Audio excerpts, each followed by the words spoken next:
All right. Good morning, everybody, and welcome to our presentation today.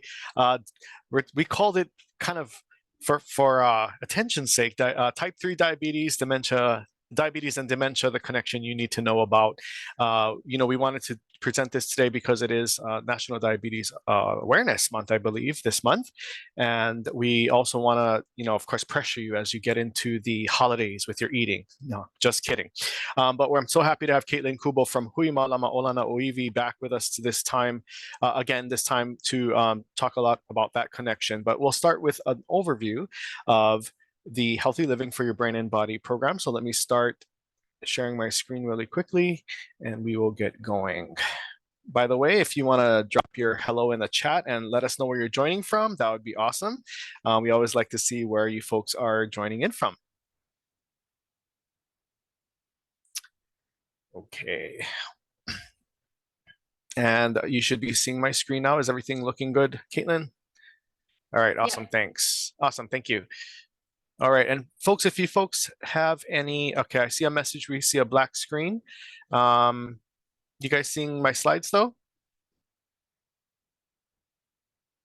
My slides are okay though, yeah, okay. Yeah, okay. Your slides good. Okay, RJ, not sure if you have, if it's just you, but we're gonna get going. Let us know if you have any other questions. Thanks folks for joining in. Chat is disabled, sorry about that. Didn't know we had to disable it. Okay, well, you can go ahead and use the question and answers like you folks are doing, which is perfect. Definitely ask questions throughout the program. I'll go first and then Katelynn will go second. And if the question looks like something we should cover at the moment, we will jump in and do that. If not, we'll have question and answer time at the end. But thanks, sorry about the chat being disabled. But yeah, go ahead and say hello in the question and answer. So really quickly, I'm going to go through this really just to talk about, the connection between, in general, our health with our brain health and other aspects of our lives, specifically physical health and exercise, surprise, diet and nutrition, cognitive activity, as well as social engagement. So I'm going to go through this pretty quickly because I want to make sure that we get to the cool stuff with Katelynn. So there are a couple of risk factors that affect your risk for Alzheimer's and other dementias: your genes, your environment, your lifestyle. Honestly, the largest or the most prevalent risk factor for Alzheimer's disease is your age. So the older you are, the more your risk will go up, specifically after 65 and again after 85, okay? So the brain, if you didn't realize, it is the control center of our body. There are billions of nerve cells in there creating this network, which we'll see a picture of on the next screen. And basically, this is where all these signals are traveling throughout your brain to form memories, your thoughts, your feelings. And basically, in a nutshell, Alzheimer's disease destroys your brain cells. So this is where we talk about the connection between your brain and your heart. And I think this is where it ties into diabetes. So your heart and your brain are, of course, connected. They're interrelated. So basically, you think about what's good for your heart. That's what's good for your brain as well. Of course, your brain needs blood to function. So our brains are very, very dependent on oxygen. 25% of our blood that pumps out from every heartbeat goes to your brain. So that connection is super important. So really quickly, Alzheimer's and dementia. Dementia is caused by many different diseases and conditions. It's not a normal part of aging. That's really one of the biggest messages we try to tell folks, because even my grandparents would say things like, this is just what happens when you get older. It is not necessarily, it is not a part of aging. So again, just because you get older doesn't mean you get Alzheimer's or dementia. Now, Alzheimer's disease is a very specific type of disease. And I think the reason we hear those terms, dementia and Alzheimer's, interchanged a lot is because it is the most common type or form or cause of dementia. As we mentioned in the previous slide, the risks for Alzheimer's and dementia are age, genetics, injury to your head, cardiovascular factors, again, that heart connection. And they did a study and they show that formal education actually helps safeguard more of your cognitive abilities over your life. So that is why Katelynn and I went to grad school, because we're trying to make sure that our brains stay healthy.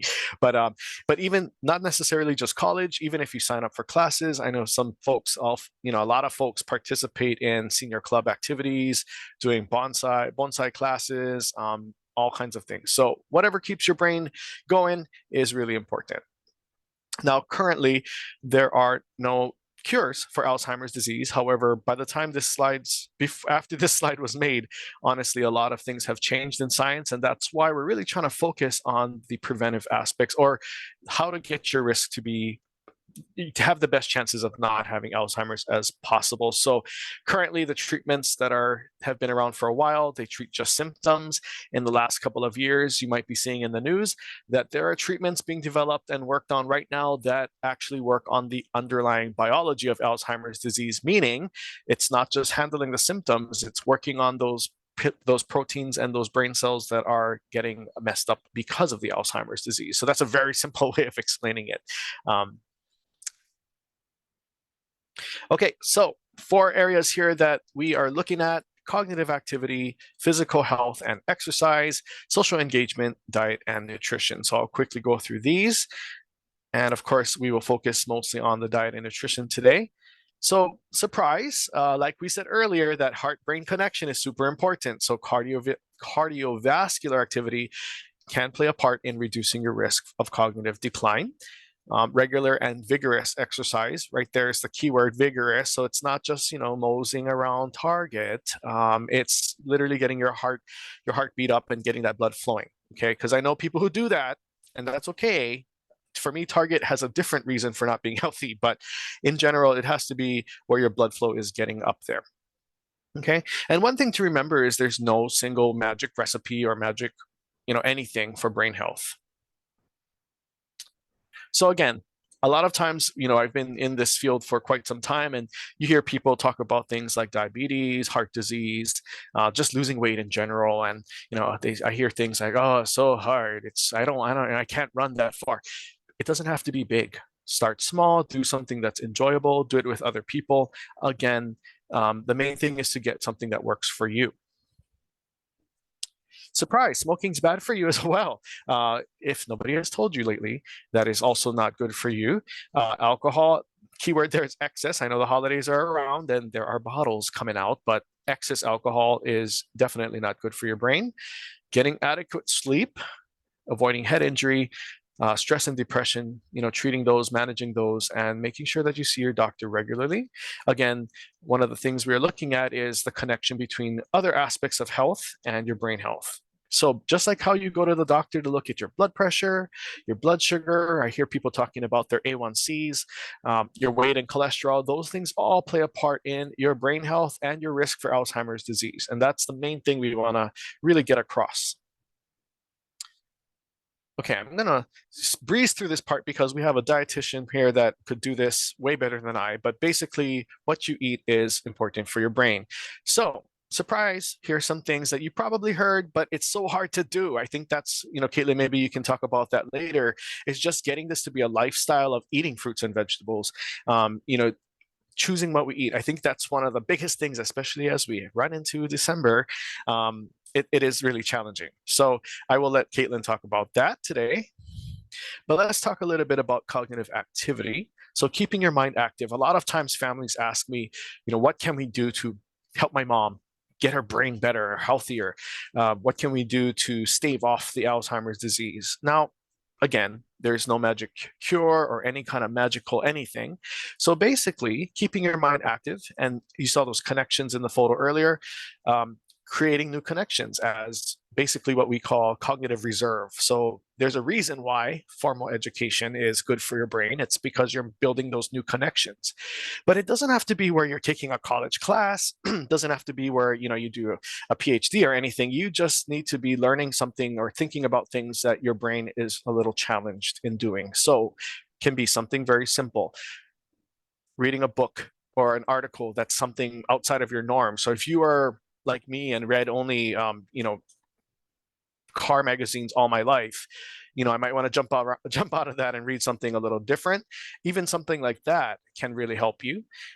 Puzzles and games. My grandma is 99 years old. She just made 99 last month, and she's living with dementia, but she's used things like word finds, crossword puzzles for a very long time just to keep her going.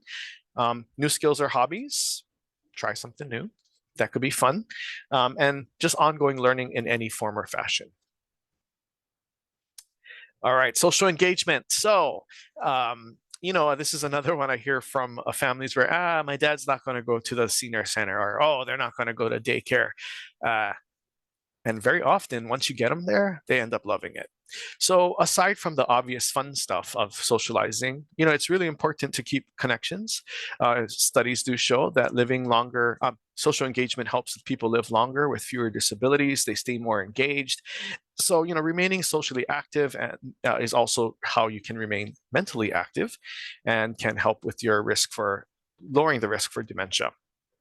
So very simple again, even if you're just hanging out, engaging with others, volunteering, doing things out in the community, getting out and about, or, you know, there's a ton of clubs out there that do so many things. I mean, I just met with somebody from if you're from Hilo like me, the Friends of Liliuokalani Gardens, which is the Japanese gardens here in Hilo, they basically just take care of the place, and they're doing the Genki ball activity similar to Alawai Canal. They're testing that in the Liliuokalani Gardens. So every so often they come together, make those Genki balls, toss them in there, and they count the fish, which is so awesome. I actually walked by there the other day, and the part that they're studying is very nice. Actually, you can see the bottom, which if you're familiar with the Kalani Gardens, you never could see the bottom of anything. So that is so cool. But anything like that where you're just getting out there, getting involved, those are the kind of things that will really help you increase your risk for healthier brain, and possibly reduce your risk for Alzheimer's and other dementia. So again, those four areas: cognitive activity, physical health and exercise, diet and nutrition, and social engagement. Not surprising, but again, I think for a lot of us, it's just figuring out how to apply this and make these things lifestyle changes that we are doing. So with that said, again, start small. Never too late to start. You know, even folks, you know, I've met people who are in nursing homes using walkers, and they're still going. You know, they do their route, they walk around the nurse's station or around the garden areas in their facility. Anything. That's how you start. Anything.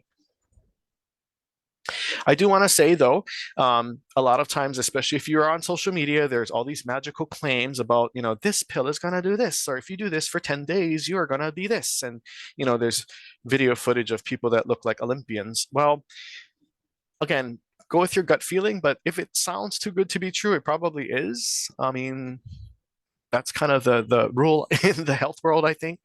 But, you know, I think one thing to do is also do your research, ask your doctor, especially if you do have existing conditions. Talk to your doctor about any kind of new activity that maybe might affect you physically, mentally, just to make sure.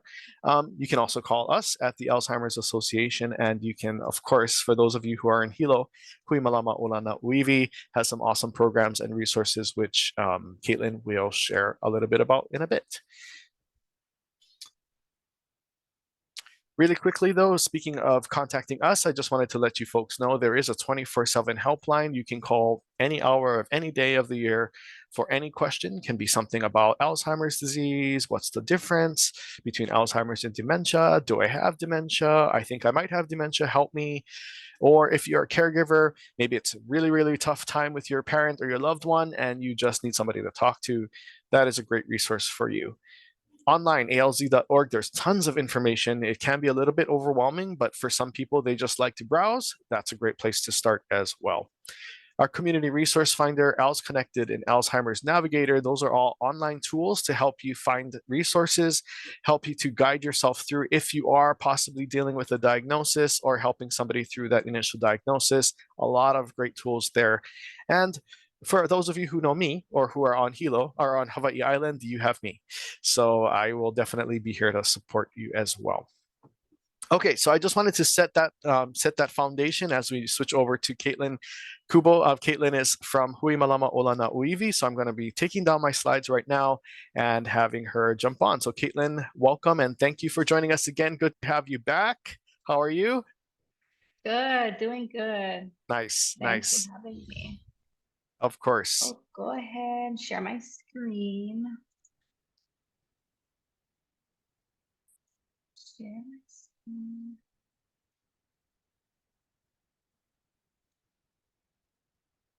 Hey, how are we looking? You can see my slides? Yeah, there you go. Perfect. Okay, Okay, awesome. Hi, everyone. My name is Katelynn Kubo. I'm a registered dietitian nutritionist. I am a part of Hui Malama Ola Nā ʻŌiwi. We're a nonprofit organization. We have lots of services, lots of classes, which I'll talk about at the end of our class. So today we're going to be really focusing on diabetes, specifically type 2 diabetes, and its role in dementia. Okay, so let me move some things around first. Okay, so we're gonna go over the types of diabetes. There are quite a few of them, all of them a little bit different. The first is type 1 diabetes. This is caused by an autoimmune reaction that occurs where our pancreas is not able to make enough insulin. So what ends up happening is we have to have insulin injections and we have to have our blood sugars taken quite often, usually before meals, between meals, just to make sure our blood sugars are too high or too low. Type 1 diabetes is mostly known to deal with the younger population. So usually ages 20 and younger are those that are going to be having those type 1 diabetes. But recently there have been a lot more older adults that have been diagnosed with type 1 diabetes. So it's not necessarily a condition that only happens with this young population anymore. The second type of diabetes is gestational diabetes, and this occurs when our body can't make enough insulin or use insulin correctly. So what's important about gestational diabetes is that it only happens during pregnancy. So if you're a male or if you're not pregnant, you won't be getting diagnosed with gestational diabetes. Something important is that if you did have gestational diabetes when you were pregnant, you are at increased risk for developing type 2 diabetes, later on in life. So keep that in mind. The next is pre-diabetes. So pre-diabetes happens when our blood sugar levels are higher than normal, but they're not high enough to be diagnosed as type 2 diabetes. And so that's why we call it pre-diabetes. It's pretty much a sign that you may be developing type 2 diabetes if you don't make those lifestyle changes. Like Nick was talking about, things like doing more physical activity, eating healthier. Those are lifestyle changes that can really help you to reverse your pre-diabetes. Now, if you don't, do those, make those lifestyle changes, and you continue to, have elevated blood sugar levels, you can definitely progress into type 2 diabetes. Something important about pre-diabetes is that 96 million Americans have pre-diabetes, and that's 1 in 3 Americans, which is a very high percentage. Being that pre-diabetes can later on develop into type 2 diabetes, that statistic right there can kind of tell us that there are a lot of people that are might be on their way to having type 2 diabetes.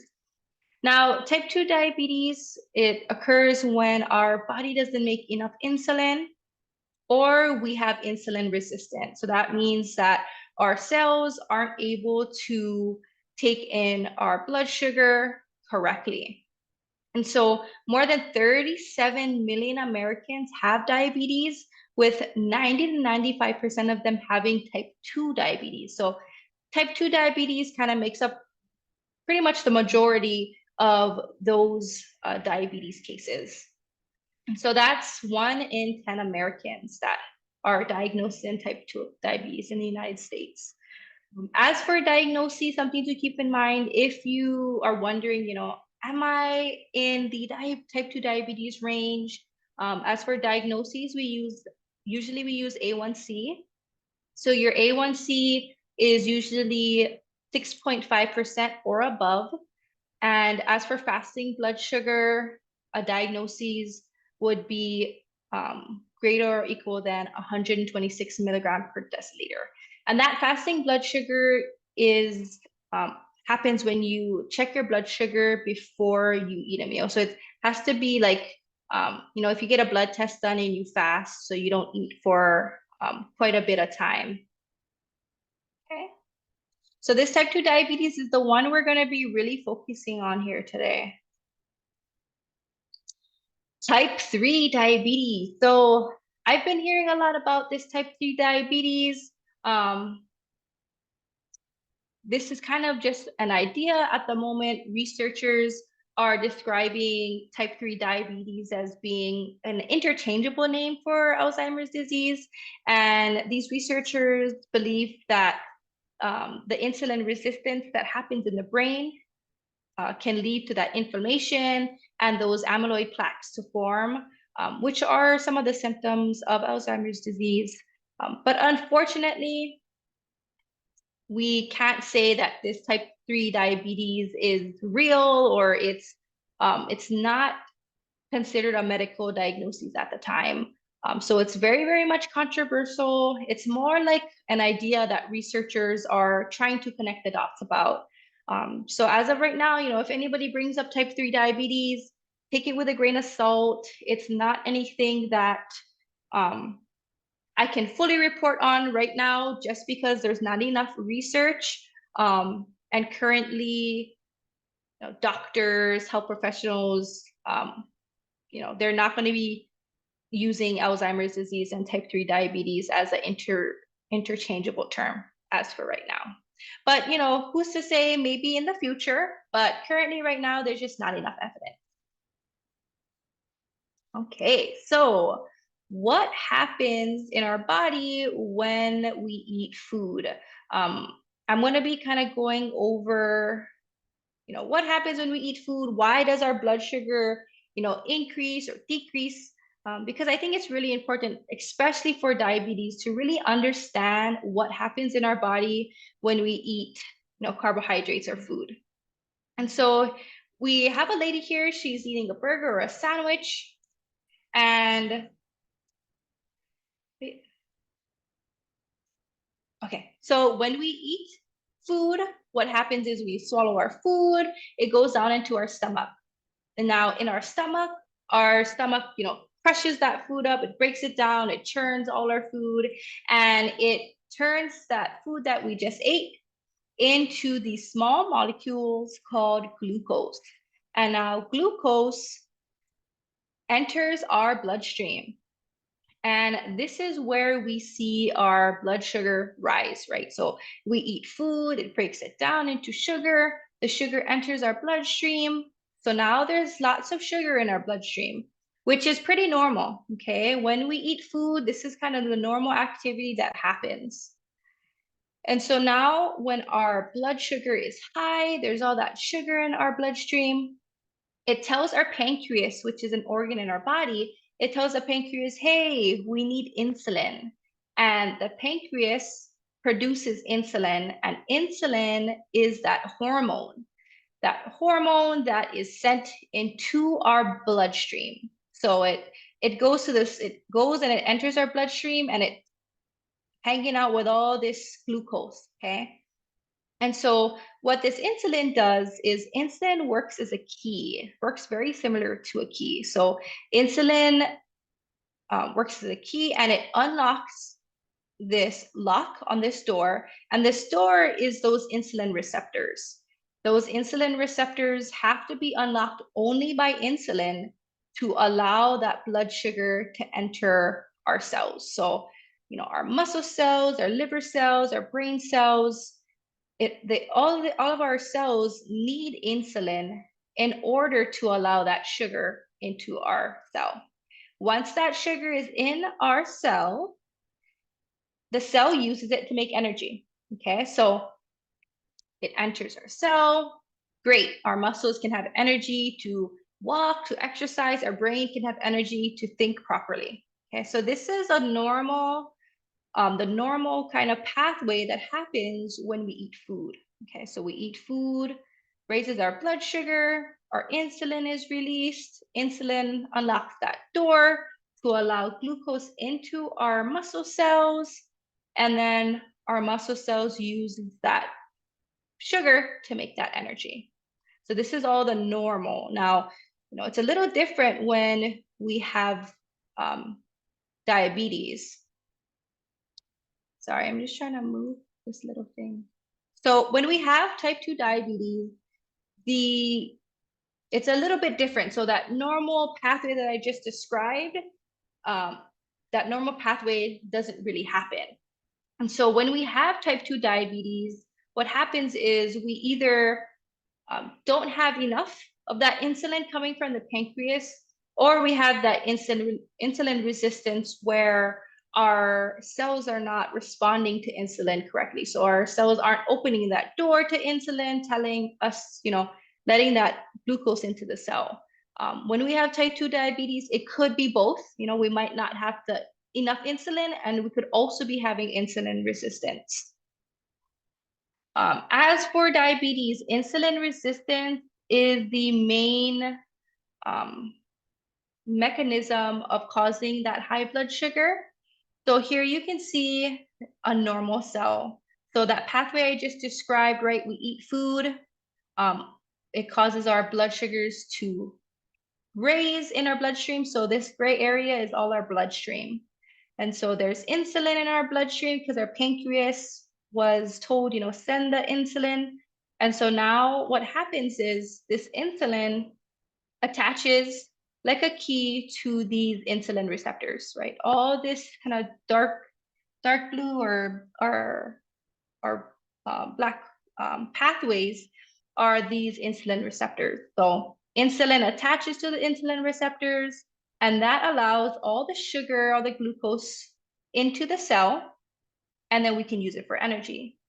Here you can see what happens when we have insulin resistance. Okay, so when we have insulin resistance, you can see there's only a couple of those insulin receptors that are actually working properly, right? So the ones over here that are all in yellow, these are the ones that's not working. So they're not attaching to insulin. Insulin just doesn't work with these receptors, or these receptors are damaged, so the insulin can't attach to them. So when we have these insulin resistance, our cell here isn't able to allow glucose into the cell like how it's normally supposed to. So what ends up happening is we have a whole lot of blood sugar, and we have a whole lot of insulin in our bloodstream. And so that causes that high blood sugar that we get when we have diabetes. And the thing about type 2 diabetes and this insulin resistance is that having that constant high blood sugar can affect many things. So it can affect your eyes, can affect your heart, your blood pressure. It can cause diabetic foot ulcers. So sometimes when we have diabetes, it affects our nerves. So we don't feel our feet or our leg, So we might stub our foot. We might have a rock in our foot that causes a cut. And that cut can get, really, really bad without us even knowing, because our nerves just doesn't work anymore. So we don't feel the pain, right? And so that's how it can lead to these foot ulcers, those bad foot cuts, and also sometimes amputations if it gets really bad. The high blood sugar can also affect our cognition. So we might be at a cognitive deficit due to this high blood sugar. Okay, so just a quick summary of that insulin resistance that we're talking about. It's that reduced sensitivity to insulin. It's the failure of our brain and our body cells to respond to insulin correctly. And so that causes our high blood sugar. And so here you can see the detrimental circle that happens when we have that high blood sugar. So when we have insulin resistance, we eat a high carbohydrate diet. We eat a diet that, lots of fat, lots of sodium, sugar. What happens is it causes us to have high blood sugar, right? Which is going to happen when we eat food. But so we're going to have high amounts of sugar in our bloodstream. That's going to tell us our pancreas to, send the insulin like I was talking about earlier. But of course, insulin resistant happens where insulin just can't do its job. The insulin receptors aren't working with insulin correctly. So, of course, we have that high sugar, high amounts of insulin in our bloodstream, and ultimately our cells, our muscle cells, our liver cells, they're going to be starving, right? They're not going to have any energy. They're not going to get enough glucose into their cell. So that's why we can feel lethargic, we can feel fatigue, we can feel tired all the time, because we're just not getting enough sugar into our cells. And so how our body reacts to that, starving cells is our body tells us we're hungry, we're having cravings, we got to eat more. So of course we listen to our body and we continue to be in this cycle of eating more food, more carbohydrates, and continuing this cycle of high blood sugar, high insulin levels, and just not getting enough energy. Okay, so this is where when we're constantly in this insulin resistant state, it can develop to type 2 diabetes, and then further develop into all those complications with our eyes, our heart, our feet, those types of things. So it's really important to try to prevent and manage our insulin resistance and our diabetes, so it doesn't progress. Okay, so in terms of our brain, how does insulin resistance affect our brain? And this was something that took a lot of research for me to kind of figure out, what's really happening in our brain in terms of our blood sugar. And so the first way that insulin resistance can affect the brain is damaging the blood vessels. And so here you can see a normal blood flow from a blood vessel that works correctly. And here you can see a blood vessel that has some plaque buildup.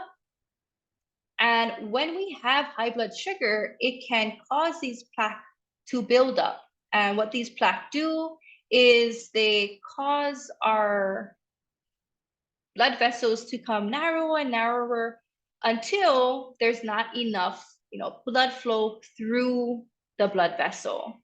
And so what ends up happening is, all of these little blood vessels that are on our nerves can actually end up becoming so small that it cuts off the circulation or cuts off the blood flow to our nerves, both in our brain and in our our legs, our feet, are in our body. So ultimately, here you can see how this is a normal blood vessel on one of our nerves, and then you can see how the plaque forms. We have diseased blood vessels.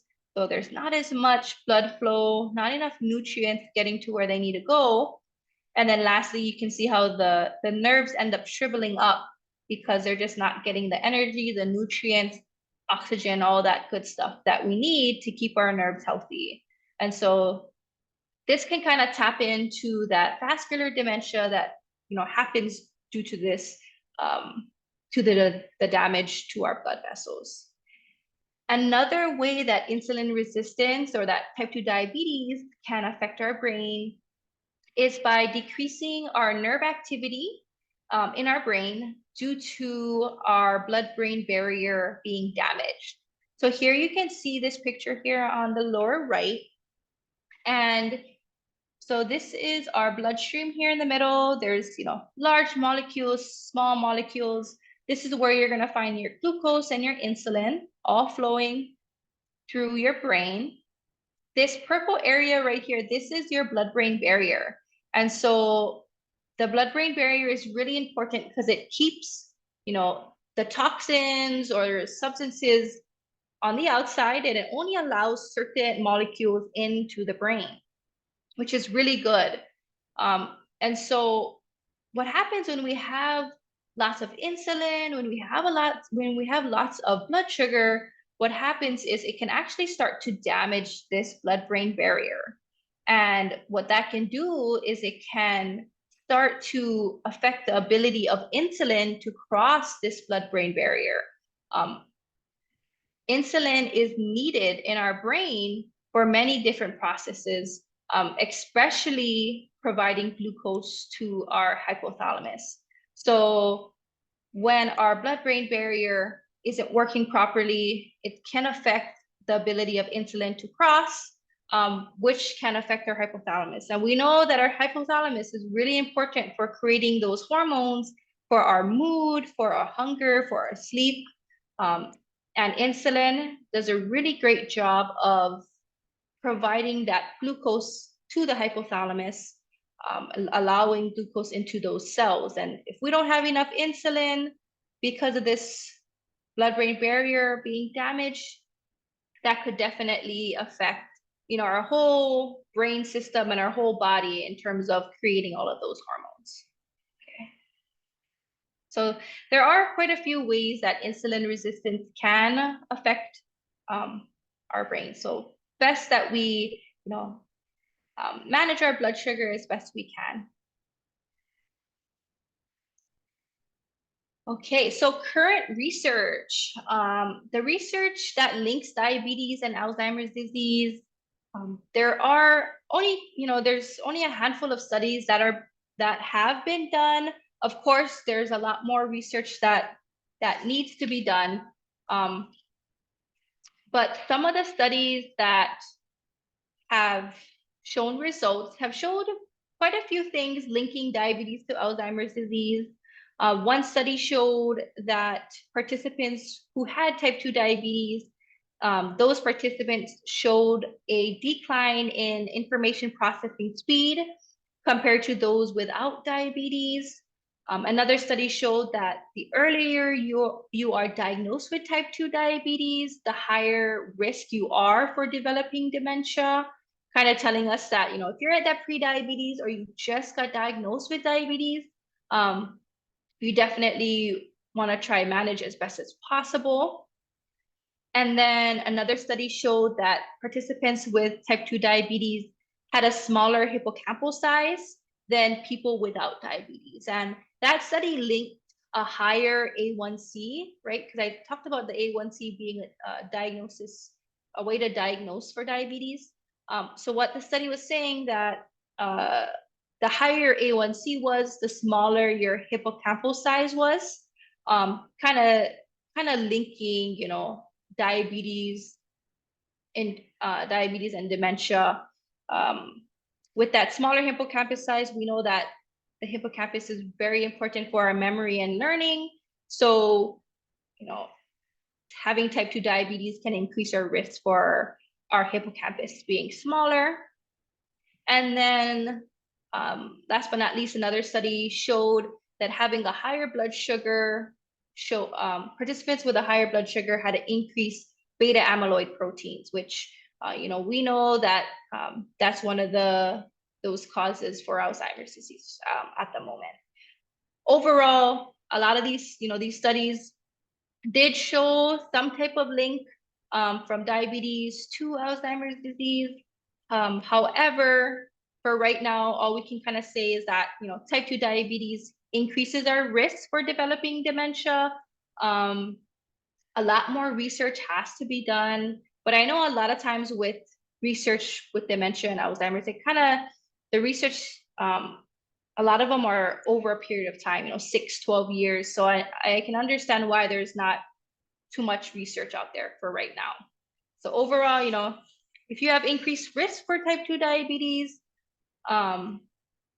if you have type 2 diabetes, you also have increased risk for developing dementia. Okay, so that being said, right, you have type 2 diabetes, you have increased risk for dementia.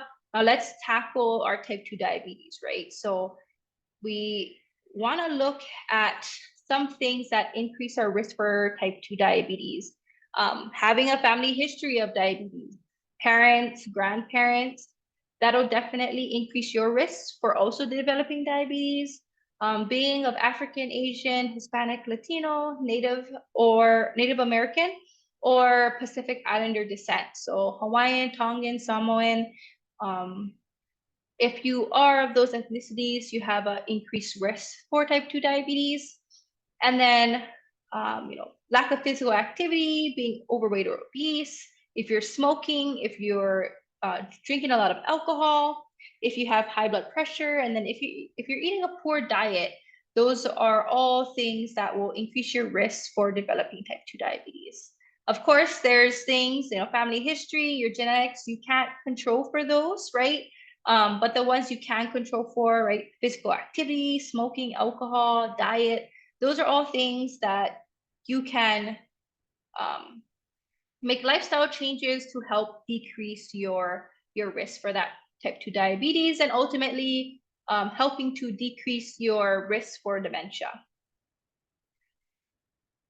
So as a dietitian, I have some ways that you can prevent or manage your diabetes through the food you eat. So remember that when it comes to diabetes, prediabetes, one of the best things you can do is focus on the types of foods you are eating.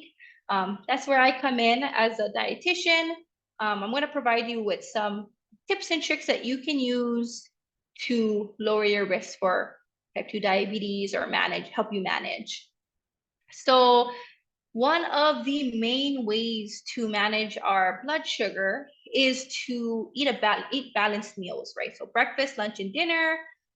This plate here, it comes from the American Diabetes Association. And what it is this is a 9-inch plate. And what we recommend you do is you fill half your plate with non-starchy vegetables. This can be fresh, frozen, canned. Non-starchy vegetables are really great because they provide a lot of fiber, and fiber does not cause your blood sugar to go high. It actually helps to stabilize your blood sugars when you're eating foods like carbohydrates. These non-starchy vegetables also provide lots of vitamins, minerals, and antioxidants, which help you fight off, infections and sicknesses. As for carbohydrates, I recommend 1/4 of your plate to be full of carbohydrates. But what's important is the types of carbohydrates you're filling it up with, which I'm going to talk about kind of a couple of slides more down. But these carbohydrates are, there are some starchy vegetables like peas and corn and potatoes that technically they're a vegetable, but in our body, when we eat them, they are starchy. So they cause our blood sugar to rise. And so for that reason, those types of veggies are going to be counted toward this carbohydrate area. Other examples are, whole grains like brown rice, brown bread, oatmeal, quinoa. We got fruits too that counts as carbohydrates. And then last but not least, lean protein sources. These lean protein sources can be chicken, turkey, fish, nuts and seeds, tofu, beans. Beef and pork are also protein sources, but they're not too lean because they have a lot of saturated fat. So those are protein sources that we would want to eat more occasionally. Protein is really important to build our muscles and to help us with wound healing. Remember that carbohydrate part, they provide us a lot of that energy. So make sure you also include carbohydrates in your diet. Okay, so overall, having a balanced diet provides lots of those benefits: the fiber from vegetables, the energy from carbohydrates, the wound healing and muscle building from lean protein sources. And then also, vegetables and protein, they don't cause our blood sugar to go higher. And that's why it's good to eat those veggies and protein with a carbohydrate source, because they actually help to keep your blood sugar lower instead of causing your blood sugar to spike if you only eat carbohydrates. Okay, so another tip when we want to manage our blood sugar is to eat 3 balanced meals at the same time every day. So here you can see our blood sugar levels. When we eat breakfast, it raises, but then our insulin works and it goes back to normal. Then we eat another meal, it raises again. That's normal. What isn't normal is when we are eating, we're eating breakfast and then 30 minutes later, we're eating candy or we're eating pastries, we're eating donuts. That's going to cause our blood sugar to go high and then stay high, right? So that's why I recommend 3 meals instead of, eating all throughout the day. If you want a snack between breakfast, lunch and dinner, that's fine.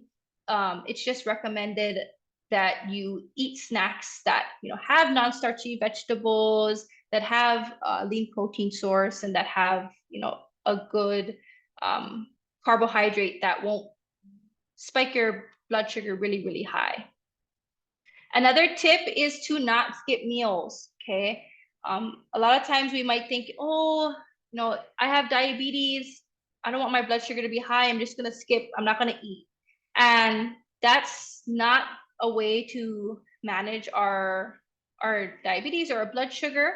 And that's because, if we skip a meal, here you can see we eat breakfast, we skip lunch, our blood sugar will be in normal range if you're not taking any diabetes medication. But, when you eat dinner, your blood sugar can spike even higher and stay elevated even higher because you're probably going to be overeating, right? You didn't eat lunch, you're starving by the time you get to dinner. It's going to cause your blood sugar to be even higher. We also don't want to skip meals because if you are taking diabetes medications, what can happen is it can actually cause our blood sugar to go low. These medications are helping your blood sugar to go low, but you have to be eating food in order for your blood sugar to not get to detrimental levels. If we have low blood sugar and because we're taking these medications, it can be dangerous. You could go into a coma, you could fall down. It could be very dangerous when you have low blood sugar. So try to do 3 balanced meals and some snacks during the day. Another tip is to eat smaller portions. So, think of a flat plate instead of piling your food on. I know we just had Thanksgiving, but what I like to think about it is, when you're filling your plate, try to have a Mauna Loa plate instead of a Mauna Kea plate, right? So this picture here on the left, that's more like a Mauna Kea plate, right? When you're filling your plate really, really full like a mountain. And this picture here on the right, this is more like a Mauna Loa plate. So it's a lot more flat. There's no really piling of food.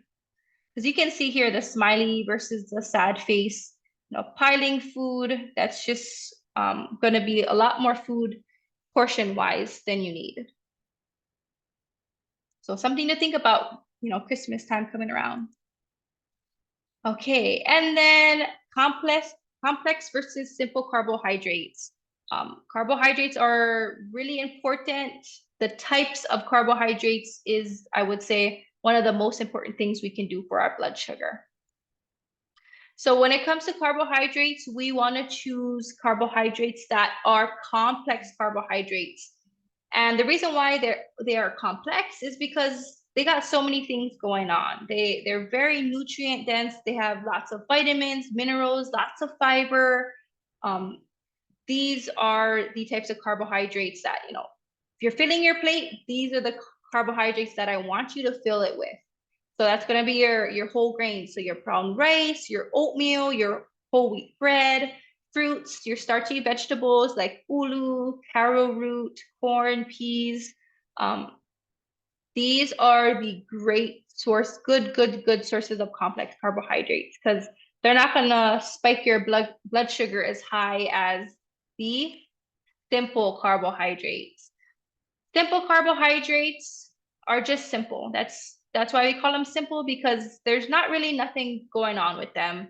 They don't provide any, not much nutrients. They don't provide much, vitamins, minerals. They don't have fiber, like complex carbohydrates. So they're pretty much, empty calories.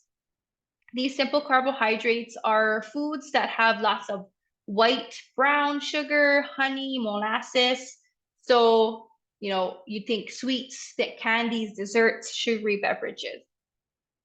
Yeah, so we got powdered sugar, granulated sugar, honey, all of these simple carbohydrates. They're going to do the same thing in our body.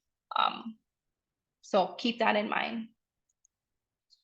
So some examples of simple carbohydrates, right? We have sodas, we have shaved ice, malasadas, ice creams, syrups, right? When we're eating pancakes, we don't want to drown our pancakes in lots of syrup. Even juices, right? Even juices, guava nectar, you think they're healthier for you, but unfortunately, a lot of the time, they don't provide those natural sugars. A lot of the time, they have a lot of added sugars into them. We have those colored cereals. Anytime you have, those cereals that have lots of color to them, they're gonna have a lot of sugar. So these are the carbohydrates that we, when we're filling our plate, we don't want to fill them with too much of these things. Not saying you never can have them, but these foods will automatically cause our blood sugar to go high, and they don't provide us much nutrients. So that's why, if you have diabetes, if you have increased risk for diabetes, I would say that this is one of the main things that you can do to, help your blood sugar be better controlled. Okay, and then to just close out my presentation, I just kind of wanted to wrap it up. In terms of our blood sugar, I talked about how we can manage it through our food. I talked about, what happens when we have insulin resistance. And the overarching main thing I want you to take away from this is that it's really important to control our blood sugar so that it doesn't develop into, type 2 diabetes, and then further develop into other complications like nerve damage, vision loss, kidney disease. Controlling our blood sugar is great overall. Help us to lower our risk for diabetes, for dementia, and really just help our body work better. Overall, right, we need carbohydrates, we need, that glucose in order to have energy. So I'm not saying cut your carbohydrates out. I'm just saying to choose complex carbohydrates instead of those simple carbohydrates that are, often the things we want to eat more of. Any questions? Let's see in the chat. We do have a couple questions in the Q&A, okay, if you want to go through those really quick. Okay, let's see.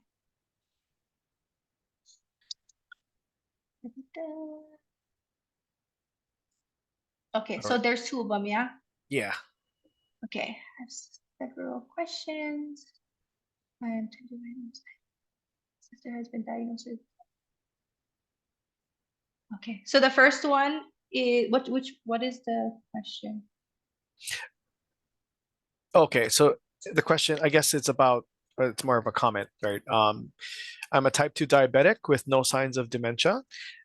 So again, what we're talking about today is just the heightened risk. I think that's the main thing. It doesn't it doesn't guarantee that you're gonna get dementia. It's just the, blood sugar, that diabetic relationship to your brain health. So maybe I think that, and sister has been diagnosed with onset dementia, no diabetes. So yeah, they're separate, right? Yeah. So I don't know if you wanna. Yeah, thanks.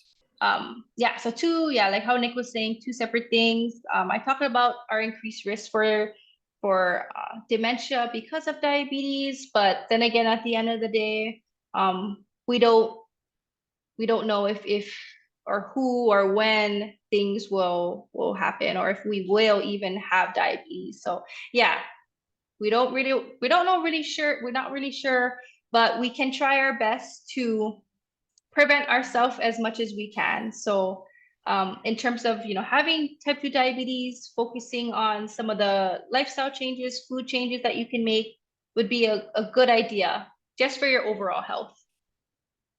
Okay, what is your opinion of the new diabetes medications available now? Yeah, there's a lot of new diabetes medications out. I know there's diabetes medications like Ozempic, which is one of those GLP-1 receptor medications. And that medication is kind of newer these days. And it's one of those that can work for both losing weight and diabetes. So that's one of the new ones that I've heard so far. I know they're always creating more new medications, but it's awesome to have more of the new ones, kind of see which ones work and which ones don't work for you. Good. How does fake sweeteners impact? Yeah, so the artificial sweeteners, those ones, I like to use them in terms of a stepping stone. So if I have clients that drink a lot of soda, that it's one of the stepping stones to where we switch from drinking those sodas to drinking like Coke Zero, or drinking sodas with artificial sweeteners, and then eventually try to work towards not drinking soda at all. Overall, those sweeteners, I wouldn't say switch them out, because those artificial sweeteners still cause our blood sugar to rise. So thank you. And awesome. Oh, another one just came in. Okay, They're can coming you in live. reverse? Good. Okay, I'll take this one and then I'm gonna share the services before I forget. Perfect. Can you reverse diabetes or insulin resistance diagnoses through diet and exercise only? So, so the pre-diabetes, right? You can reverse pre-diabetes. When we are diagnosed with type 2 diabetes, we can decrease our blood sugar levels, but it doesn't mean we're going to totally reverse it. Diet and exercise only. If you're taking medications, make sure you take medications too, because medications are also very helpful for when we're diagnosed with type 2 diabetes. So we might not be able to reverse it, but pre-diabetes you can. And that also means you still should diet and exercise. Yes, yeah. Regardless. Do both. Okay, so just to talk a little bit about Hui Malama Ola Nā ʻŌiwi and what we do. So we're a nonprofit organization and we provide many services. So if you're ever interested, we have our family medicine clinic. We have primary care physicians. So if you're looking for a new PCP, you can call us up and come in. Our office is here in Hilo. We also provide one-to-one nutrition counseling. So me and Alice Suncloud, we see patients with diabetes, hypertension, and obesity, weight management to help with their condition. So it's one-to-one, individualized counseling. We also provide our classes. We have our Wellness Wednesday class, which I teach with a registered nurse. We teach the basics about diabetes, hypertension, chronic kidney disease, stress management, and disease-specific nutrition. Really great class if you were just diagnosed with diabetes, hypertension, or CKD. And then we also have advanced nutrition classes, talking about chronic diseases and ways to decrease our risk and manage them.